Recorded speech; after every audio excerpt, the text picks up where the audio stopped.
Grande abraço para você ligado na tela da Diário do Brasil TV Prevê, no ar o seu Diário do Brasil nesta terça-feira, dia 10 de setembro. Vamos conferir o que temos na edição de hoje. Os destaques da sessão da Câmara desta segunda-feira.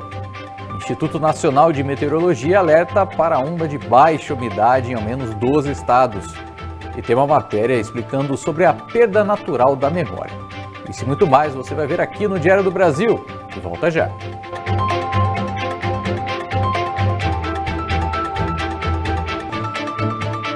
Meio-dia e 2 minutos, a gente inicia o diário de hoje com a 32ª sessão ordinária da Câmara Municipal de Bauru, que não teve muitas pautas, mas o rol de oradores trouxe o caos hídrico do município. Isso e muito mais agora com o jornalista José Eduardo Mantini. A crise hídrica e as queimadas, que mais uma vez afetam grande parte da população de Bauru, foram os principais assuntos discutidos pelos vereadores na tribuna. Sobre as queimadas ocorridas constantemente na cidade desde o início da longa estiagem, o vereador Júnior Locadora cobrou mais fiscalização de uma lei de sua autoria, que foi vetada pelo Executivo e sancionada pela mesa da Câmara. A lei tinha sido aprovada pela Câmara, por todos os vereadores. A prefeita vai lá e veta a lei, ou seja, ela veta. Graças aos pares, derrubamos o veto da prefeita. Só que até agora o quê? E aí? O que está fazendo? Né? Cadê a fiscalização? Cadê a parceria com o Corpo de Bombeiro? Que o Corpo de Bombeiro falou, vem até mim que eu vou ajudar e muito. Cadê a fiscalização? Já o vereador Marcelo Afonso fez uma indicação propondo a criação de uma brigada municipal para combater incêndios e alagamentos. Então, nossa indicação realmente é para montar uma brigada no nosso município.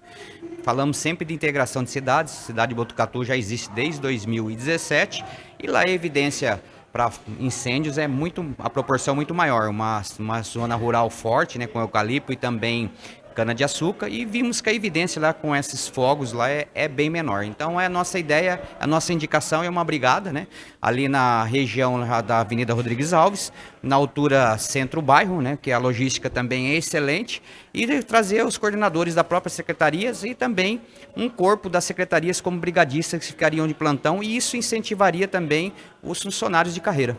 Marcelo Afonso disse que vai promover uma reunião pública para debater a criação de uma brigada municipal. Vários vereadores da situação e da oposição também falaram sobre a grave crise hídrica que Bauru vive mais uma vez. Guilherme Berriel criticou a falta de um planejamento na manutenção da lagoa do Rio Batalha. É uma pouca vergonha como o Rio Batalha é tratado, né? De anos. Antes até do governo Suelen, e se intensificou ainda mais agora no governo Suelen. Não existe um plano de manutenção. Eu posso falar isso com propriedade porque há 33 anos eu tenho experiência em manutenção industrial, sabe? Não tem atividades desenvolvidas, um plano de atividade, sabe? Em cada córrego que compõe, que chega no Rio Batalha, atividades de manutenção, um calendário de atividades de manutenção.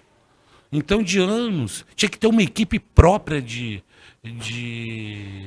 funcionários fazendo essa manutenção constantemente dentro de um calendário de atividades. É falta de planejamento, não existe planejamento. Não existe, nem o PDA eles seguem. Então é complicado, troca presidente todo ano. Sabe, não tem uma continuidade nos trabalhos. Tem muita coisa a avançar. O DAI como empresa tem muito que avançar ainda. Júnior Locadora e Pastor Bira, ambos do Podemos, também criticaram a falta de gestão eficiente do Executivo e do DAI.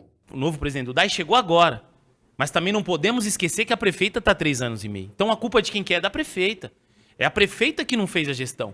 Porque os outros presidentes do DAI, que assumiu, falou que ia fazer a limpeza do Rio Batalha. E não fizeram.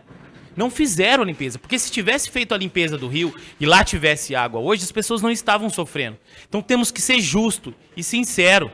Não vem com mentira agora querer colocar a culpa só na estiagem. A culpa é da estiagem. A culpa é da estiagem. Não, a culpa é do governo que não fez o que era para fazer. A questão da gestão do DAI é um problema que já vem se arrastando há anos. Não é dessa administração, mas também dessa administração. Então tem culpa todo mundo. Todos têm a sua parcela de omissão ou de ação equivocada. Todos têm. Mas o fato é que o plano diretor de águas não foi realizado. O fato é que ações emergenciais que poderiam minimizar a situação da falta d'água, como reservação, isso também não foi contemplado. Não houve um planejamento. Hoje nós estamos vendo, sim, uma reação. Essa reação, ela é imediata a partir do momento que você está vendo que não vai conseguir. E quando Deus fecha a torneira do céu, aí nós temos que ter a nossa reservação aqui. Não vai adiantar nós ficarmos lamentando o que já deixou para trás. Nós precisamos tomar ações práticas e que realmente venham surtir efeitos, porque o que nós estamos precisando hoje é a água nas torneiras das pessoas. Vereadores da base aliada da prefeita Sueli Rosim também ressaltaram a crise hídrica. Em seus discursos, Manelo Zilla falou sobre as ações recentes para tentar minimizar o problema de abastecimento de água e defendeu a captação de água do rio Tietê. Nós temos algumas interligações finalizadas, isso é importante dizer. O 9 de julho finalizou a ligação com Bela Vista. O Bela Vista já recebe ligação diária. Na região dos condomínios ali do Alphaville, onde nós temos o Lago Sul, nós temos 2 poços com produção boa de água que devem ser interligados. Pelo menos é isso que a presidência do DAI disse. Um deles interligado diretamente na estação de tratamento de água e um outro ligado na região dos vilares, abastecendo a região do Bauru Shopping, para que ali seja uma região que já possa sair da dependência do Batalha nesse tempo de escassez. Então essas são obras importantes. Mas também tem uma outra localidade de captação de água, que eu já venho dizendo há algum tempo, que é o Tietê. Eu acho que chegou o momento do governo, do próprio DAI, começar a dar início ao licenciamento ambiental, todos os licenciamentos necessários, para que a gente possa, então, trazer água do Tietê. Quanto isso vai custar, obviamente, nós não sabemos, mas eu acho que pelo menos o licenciamento ambiental e a viabilidade disso tem que ser de imediato. Eu acho que esse é o caminho para que nós não tenhamos a população sofrendo todo ano, ou ano sim, ano não, a carência de água na região oeste e noroeste. Marcelo Afonso disse que já apresentou várias propostas ao Executivo, enquanto o presidente da Câmara, Júnior Rodrigues, afirmou que Bauru precisa montar uma operação de guerra para combater a crise hídrica e criticou gestões anteriores do DAI. O que eu venho falando é que agora, nesse momento, nós precisamos que seja feita uma operação de guerra. Não importa de onde vai vir, transposição, vai cortar a rua, vai trazer com o caminhão, mas a população precisa de água na torneira. O DAI tem essa responsabilidade. O que eu chamei a atenção foi que os presidentes anteriores, cito o presidente Saraiva, que em 2021 assumiu compromisso com essa casa, assumiu compromisso com os vereadores, veio aqui e disse que estaria fazendo desassoreamento do Batalha, estaria aprofundando a lagoa e a gente teria resultados. Isso não foi feito. Pegou a bola, assumiu o compromisso, assumiu a responsabilidade e deixou a cidade na mão.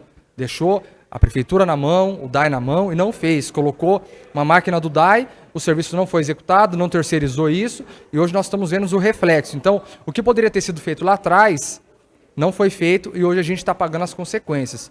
Agora, já que não conseguiu fazer o aprofundamento da lagoa, desassoreamento da lagoa, então agora faça uma operação de guerra e garanta água para a população. Falando agora de eleições municipais, ontem mencionamos a impugnação da candidatura de Ricardo Crepaldi, da Federação PV-PT-PCdoB, e mais uma candidatura à Prefeitura de Bauru não foi aceita pelo Ministério Público Eleitoral, no caso de Paulo Lago, do Partido da Causa Operária, o PCO. A Justiça Eleitoral impugnou o registro de Lago por problemas de documentação ali do partido, que não teria informado o CNPJ no prazo de 30 dias antes das eleições. O candidato informou que o jurídico do partido está recorrendo da decisão.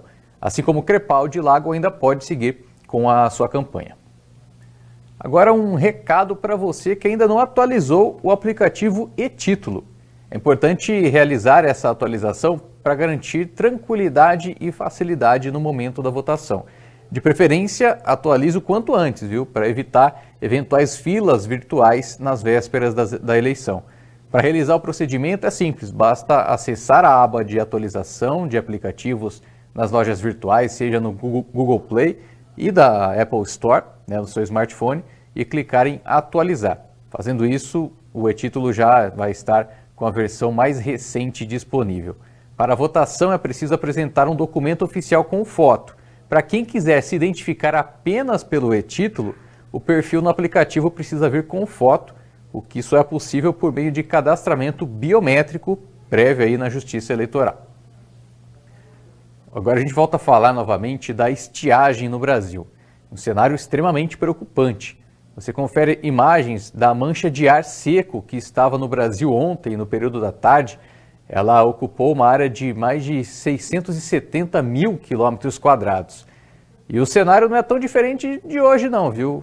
Você confere agora as imagens da plataforma Wind, que traz mais um dia de baixa umidade em boa parte do país, inclusive com a região do Cerrado e do Pantanal, com uma umidade semelhante à dos grandes desertos do planeta. E nessa toada, a qualidade do ar vai ficando cada vez mais insalubre. A região metropolitana de São Paulo, por exemplo, é a metrópole do mundo com a pior qualidade do ar dos últimos 2 dias. Em todo o estado, a umidade relativa se encontra abaixo dos 35%, o que é considerado um nível crítico. No boletim divulgado pela Companhia Ambiental do Estado, a CETESB, nessa segunda-feira, a qualidade do ar em Bauru foi considerada ruim. Mas isso a gente já percebeu, né, na pele, né? Então, cenário bem preocupante. E para falar mais sobre a nossa situação aqui em Bauru, a repórter Mara Carvalho foi ao IPMET da Unesp de Bauru. E o tempo continua seco em todo o país e em Bauru não é diferente. Estamos no IPMET Unesp para saber com a meteorologista qual que é a previsão do tempo para os próximos dias. Zildani, para os próximos dias, como ficará o tempo e tem previsão de chuva? Olha, até o final dessa semana o tempo ainda permanece seco, né? Com essa névoa seca que está em cima da cidade e em grande parte do estado de São Paulo. Tem uma previsão para uma frente fria entre domingo e na segunda-feira, né? Então, eu acredito, a gente está vendo nos modelos previsores que a partir já do domingo começa alguma chuva isolada entre o oeste e sul do estado e para segunda, de domingo para segunda pode chegar aqui na região central, aqui na região de Bauru, se Deus quiser. Devido a essa onda de calor, como que está a qualidade do ar em Bauru? A qualidade do ar está péssima, né? A gente está com bastante poluentes, ou a gente pode chamar de hidrometeoros, que estão suspensos na atmosfera, que pode ser as poeiras, a fuligem, a fumaça. Então, como não chove, não tem, digamos assim, a lavagem da atmosfera, né? O ar vai permanecer até o momento que chove. Então, a qualidade se torna bem difícil, diminui a visibilidade, porque todos esses poluentes estão suspensos, né? Eles ficam suspensos no ar. Há algum padrão histórico de secas na nossa região ou estamos dentro da normalidade? Olha, nós estamos sim dentro da normalidade porque a gente ainda está no inverno. Né? O inverno, assim como o outono, eles começam a estação seca aqui na região sudeste, inclusive aqui no estado de São Paulo. Ou seja, a partir de junho, julho, agosto, né, que é o inverno, nós temos índices pluviométricos bastante baixos. E nesse mês, por exemplo, agosto registrou quase 100% da média esperada para o mês.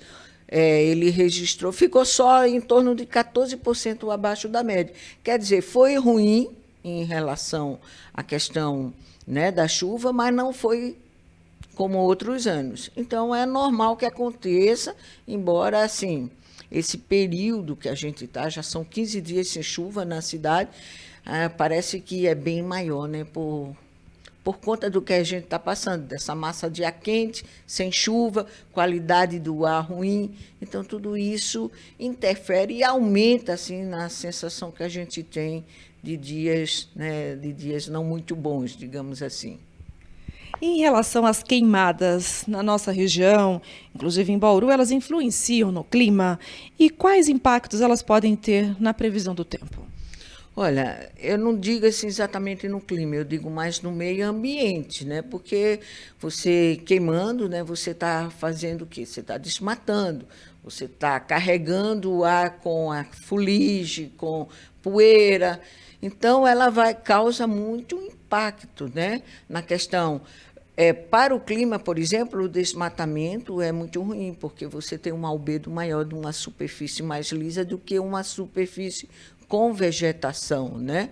Então, e das pessoas, dos animais também, todo mundo tem o impacto, né? Aumenta as temperaturas, aumenta digamos, a poluição através dessas queimadas, né? Então, assim, ela traz uma situação muito negativa, principalmente para o meio ambiente, por conta do que ela provoca, né? Essa massa de ar seco está atuando assim há bastante tempo, principalmente aqui no interior de São Paulo, na região centro-oeste, está vindo também esse tempo seco desde o norte. Então, é uma massa, né, de ar seco, como você diz, e ela também é aquecida, né? Então, ela está influenciando nesses dias e deve se manter, pelo menos aqui vamos focar aqui para o estado de São Paulo, até o domingo, com a entrada dessa frente fria. Ou seja, essa massa de ar seco, o que é que ela faz? Ela impede, aqui no caso de São Paulo, que as frentes frias, que são os sistemas meteorológicos mais produtores de chuva, elas entrem, né, elas avancem para o interior do estado. No momento, elas estão passando mais pelo litoral. E, além disso, trazendo pouca chuva. Aproveitando o assunto, vamos conferir como fica o tempo para esta terça-feira. Uma massa de ar seco e quente segue atuando e inibindo a formação de nuvens associadas à chuva em Bauru e nas cidades da região. E as condições de tempo permanecem estáveis nesta terça-feira. O céu tem predomínio de sol com névoa seca durante o dia e não há previsão de chuva. Os ventos são fracos e a umidade relativa do ar varia de 10% a 20%. Essa condição, gerada pelo tempo seco, dificulta a dispersão dos poluentes na atmosfera e prejudica a qualidade do ar.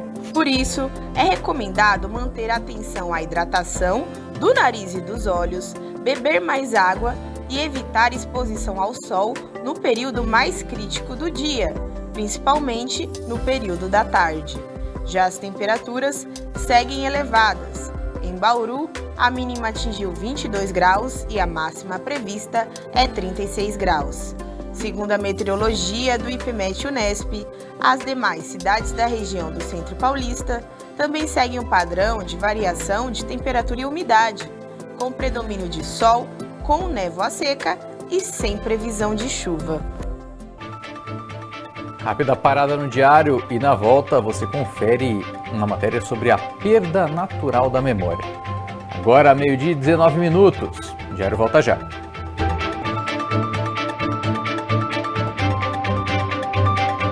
Meio-dia e 22 minutos de volta com o Diário do Brasil. Faleceu ontem, aos 92 anos, o advogado previdenciário bauruense Falquicefres Save. O corpo será velado hoje, a partir das 2 da tarde até as 10 da noite, no velório Terra Branca. O sepultamento será amanhã, a partir das 10 horas, no cemitério do IP. Foi sancionada a lei que unifica os concursos públicos federais e traz novas regras para sua realização. Entre as novidades está a possibilidade de realização das provas total ou parcialmente à distância, seja pela internet ou plataformas eletrônicas controladas. Essa modalidade só será aplicada desde que haja a garantia da igualdade de acesso a todos os candidatos. O trecho ainda precisa ser regulamentado pelo Executivo e a norma vale apenas para concursos federais, excluindo as seleções para empresas públicas, para magistérios, também no Ministério Público e de empresas públicas ou de sociedade de economia mista que não dependam de recursos federais para despesas com pessoal e custeio. As novas regras terão período de transição e serão obrigatórias a partir de 1º de janeiro de 2028. Vamos conferir as vagas de emprego para Bauru nesta semana.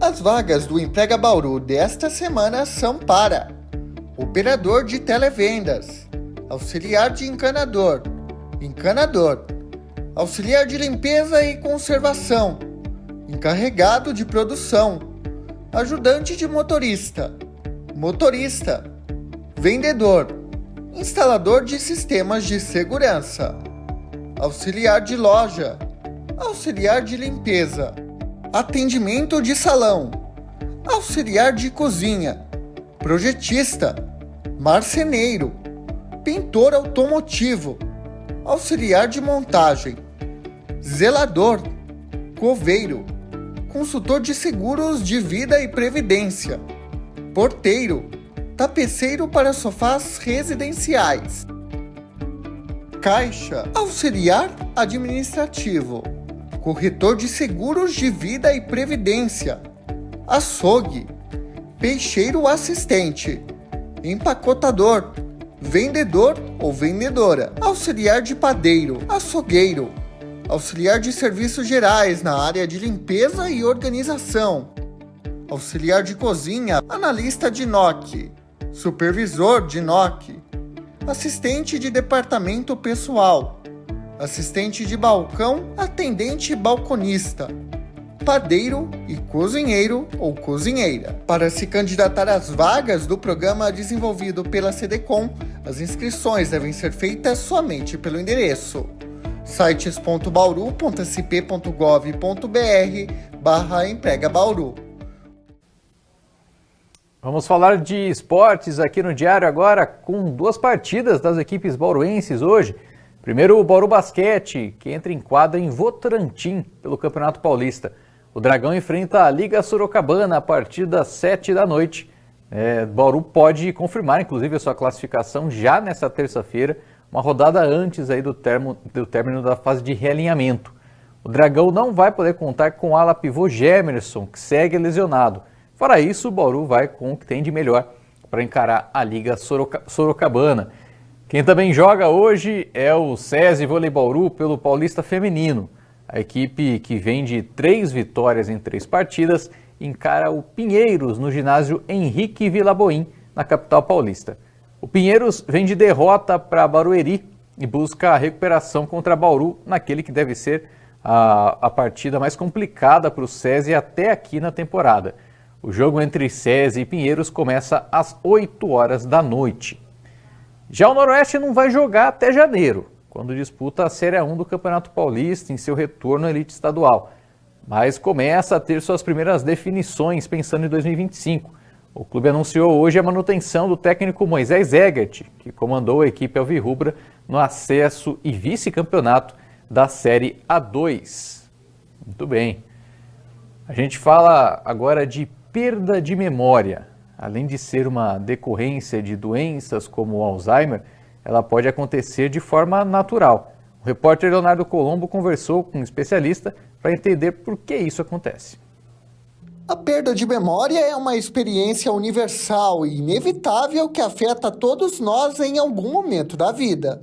E apesar do que muitos podem pensar, esse tipo de acontecimento não vem somente através de doenças como o Alzheimer. Com o passar dos anos, a nossa capacidade de lembrar as informações do dia a dia pode diminuir de forma gradual e natural. E esta situação está cada vez mais presente nas famílias pelo país.